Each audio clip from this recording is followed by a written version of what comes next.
क्या तुमने मेरा सेवक आयुब पर ध्यान दिया है? पृथ्वी भर में उसके समान कोई नहीं। वह निर्दोष और निष्कपट है। वह ईश्वर पर सदा रखता और बुराई से दूर रहता है। शैतान ने प्रभु से कहा, क्या आयुब यही ईश्वर पर सदा रखता है? आपने उसके परिवार और उसकी पूरी जायदाद के चारों ओर मानव घेरा लगाकर उसे सुरक्षित नहीं रखा। आपने उसके सब कार्यों का आशीर्वाद दिया है। उसका झुंड देशों भर में फैले हुए है। आप हाथ बढ़ाकर उसकी सारी संपत्ति छीन ले, तब वह निश्चय ही आपके मुंह पर आपकी निंदा करेगा। प्रभु ने शैतान से कहा,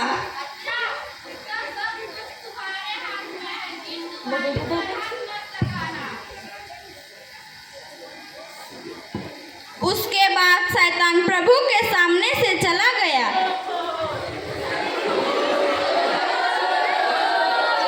आयुब के पुत्र पुत्रियां किसी दिन अपने बड़े भाई के यहाँ खा पी रहे थे।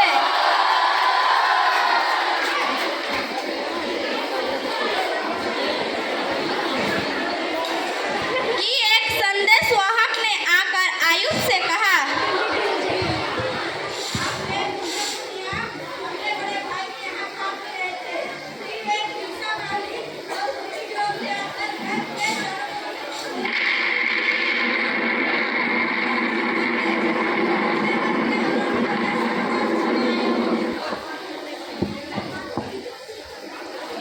आयुब ने उठकर अपने वस्त्र फाड़ डाला। उसने सिर मुड़ाया और मुंह के बल भूमि पर गिरकर यह कहा, मैं नंगा ही माता के गर्भ से निकला और नंगा ही मृत्यु के घर में लौट जाऊंगा। प्रभु ने दिया था, प्रभु ने ले लिया। धन्य है प्रभु का नाम। इन सब विपत्तियों के होते हुए भी आयुब ने कोई पाप नहीं किया और उसने ईश्वर की निंदा नहीं की। शैतान का प्रवेश।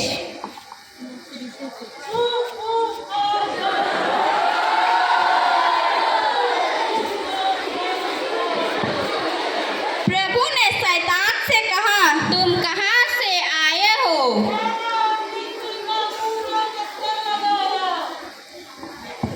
इस पर प्रभु ने कहा, क्या तुमने मेरा सेवक आयुब पर ध्यान दिया है? पृथ्वी भर में उसके समान कोई नहीं। वह निर्दोष और निष्कपट है। वह ईश्वर पर सदा रखता और बुराई से दूर रहता है। तुमने मुझे एक कारण ही उसकी तबाही करने के लिए उकसाया है। फिर भी वह पहले की तरह निर्दोष है। चमड़ा का बदला चमड़े। मनुष्य अपने प्राण बचाने के लिए अपने सब को दे देगा। आप हाथ बढ़ाकर उसकी शरीर पर प्रहार कीजिए, तब वह निश्चय ही आपके मुंह पर आपकी निंदा करेगा। प्रभु ने शैतान से कहा, अच्छा मैं उसे तुम्हारे हवाले करता हूँ, किंतु तुम उसे जीवित रहने दो। उसके बाद शैतान प्रभु के सामने से चला गया और उसने आयुब को सिर से पैर तक दर्दनाक फोड़ों से भर दिया। आयुब राख के ढेर पर बैठकर एक टीकरे से फोड़े साफ करने लगा। उसकी पत्नी ने उससे कहा,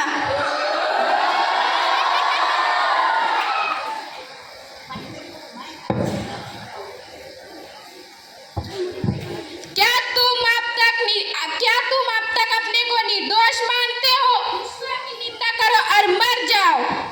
आयुब ने उत्तर दिया, तुम मूर्ख स्त्री तरह भक्ति हो। हम ईश्वर से सुख स्वीकार करते हैं तो दुख क्यों ना स्वीकार करें। इतना होने पर भी आयुब ने अपने मुंह से कोई पाप नहीं किया। जब आयुब के 3 मित्रों ने उसकी समस्त विपत्तियों के बारे में सुना तो वे अपने अपने यहाँ से आए। उन्होंने मिलकर संवेदना प्रकट करने और सांत्वना देने के लिए उसके पास जाने का निश्चय किया। जब वो उसे दूर से पहचान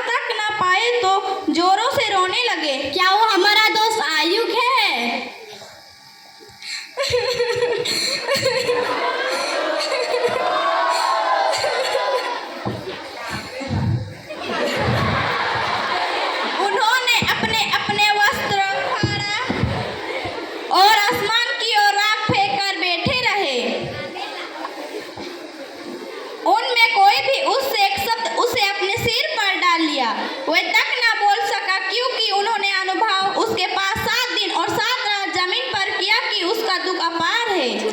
तुम कब तक ऐसी बातें करोगे? तुम्हारे सब प्रचंड वायु जैसे हैं। तुम्हारे पुत्रों ने ईश्वर के विरोध पाप किया और उसने उन्हें पाप का दंड दिया है। अय्यूब ने अपने जन्म दिवस को कोसते हुए कहा, विनाश हो उस दिन का जब मैं पैदा हुआ था, मैं जन्म लेते ही क्यों नष्ट नहीं हुआ। जब प्रभु अय्यूब से यह सब कह चुका तो उसने तेमानी एलीफोज से कहा,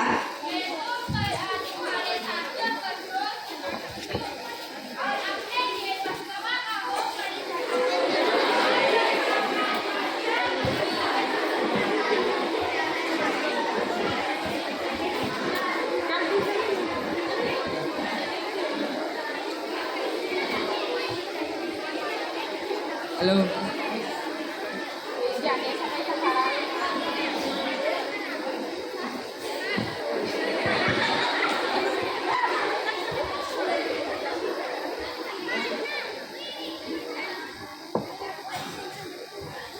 प्रभु ने अय्यूब की प्रार्थना स्वीकार की। अय्यूब ने उत्तर दिया, प्रभु ने लिया था, प्रभु ने लौटा दिया, धन्य है प्रभु का नाम। मैं जानता हूँ कि तुम स्वशक्तिमान है और अपनी सब योजनाओं को पूरी कर सकता है।